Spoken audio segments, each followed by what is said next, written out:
Today on Whisky Straight, I'm going to be asking the question, is this Laphroaig 10 the perfect 10-year-old peated of whisky?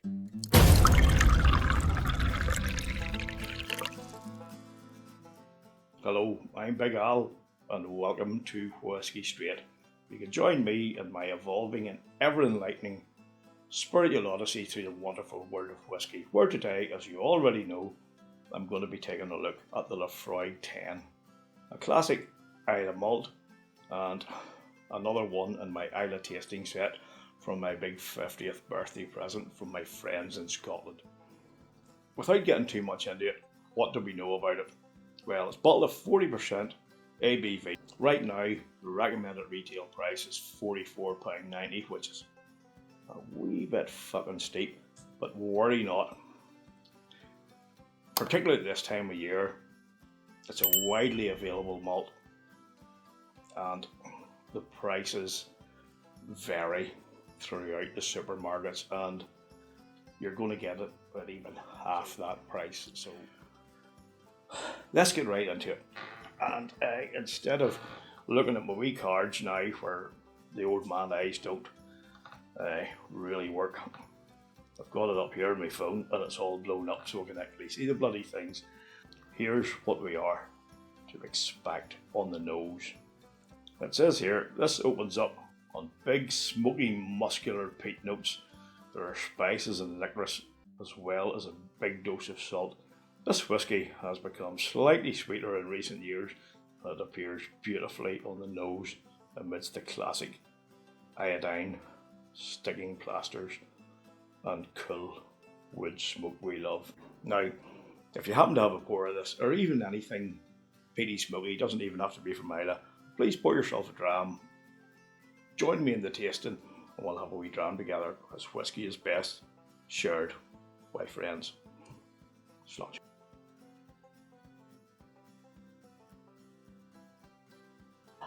Yes, peat and smoke, straight off. But the peat is a wee bit damp.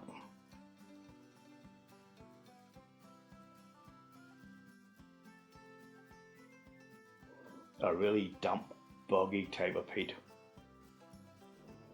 The smoke is not like a smoke from a fresh wood cut fire.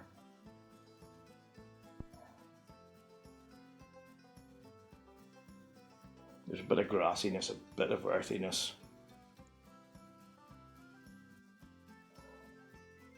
It's a damp peatiness, a damp smokiness. Like, it's just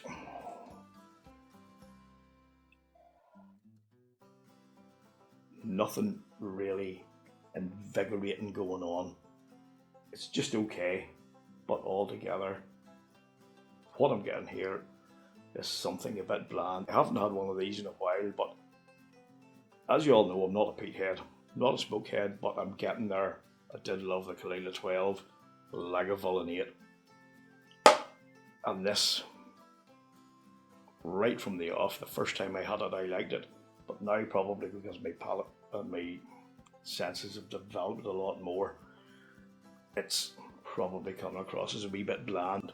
So let's dive right into the palate. Sláinte. There's a bit more kick now to the peatiness and the smokiness. Unlike the nose, this is much more now of a fresh cut wood fire. The dampness is gone. The peatiness and the smokiness you're getting are coming from fresh cut wood. As I've said before, on the Lagavulin, I think this would be a good whisky to go with a meat or a chili product. It's not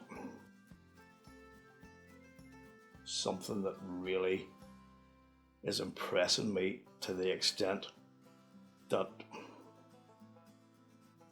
it's made up to be. But let's go in again and see how it develops.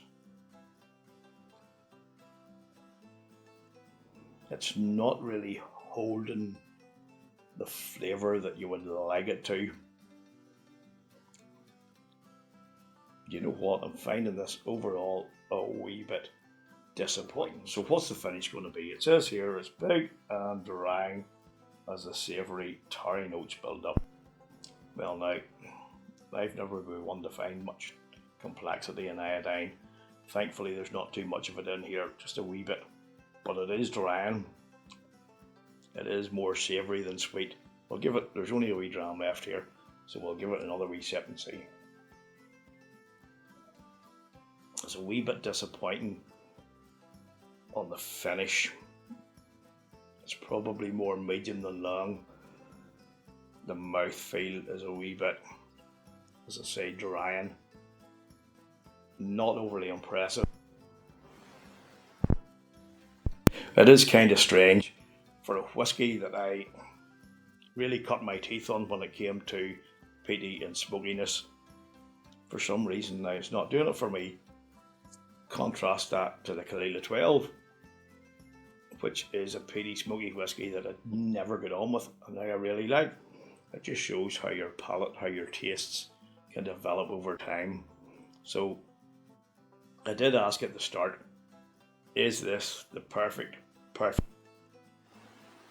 whisky? Hell no.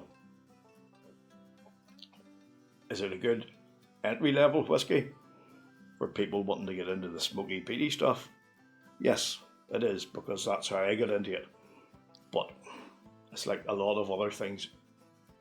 When you get through an entry level whisky, as you get up through ABV, different tastes, your palate develops, and what initially you thought was really good turns out not to be your drink of choice a few years down the line. And so it appears with this. Far rather have the Caol 12, far rather have the Lagavulin 8, but it does beat the Bowmore 12 because it takes Bland to a whole new level. So thanks once again for watching. I do really appreciate it, and thanks again to all you new subscribers who've come on board in the last couple of weeks. Really appreciate it. Jump right into the chat, into the comments. Let me know who you are, where you're from, what your whisky preferences are. I've got the Christmas lights here in the background, so I hope everybody's keeping well. You're getting into the Christmas spirit, and it'll not be long till the big fat fellow with white beard visits your house. And no, that is not me. He's fatter and he's got a bigger white beard. But anyway, look after yourselves, folks. Thanks for tuning in. I really appreciate it. And until the next time, stay safe, look after yourselves, and please keep on drinking your whiskey the way you like it. Sláinte. Thanks for watching, folks. I really do appreciate it. Please check out these other reviews, and if you'd like to support the channel, the best way is by subscribing, liking and commenting. And don't forget to ring that bell for all video notifications so you don't miss out on any future content. Cheers.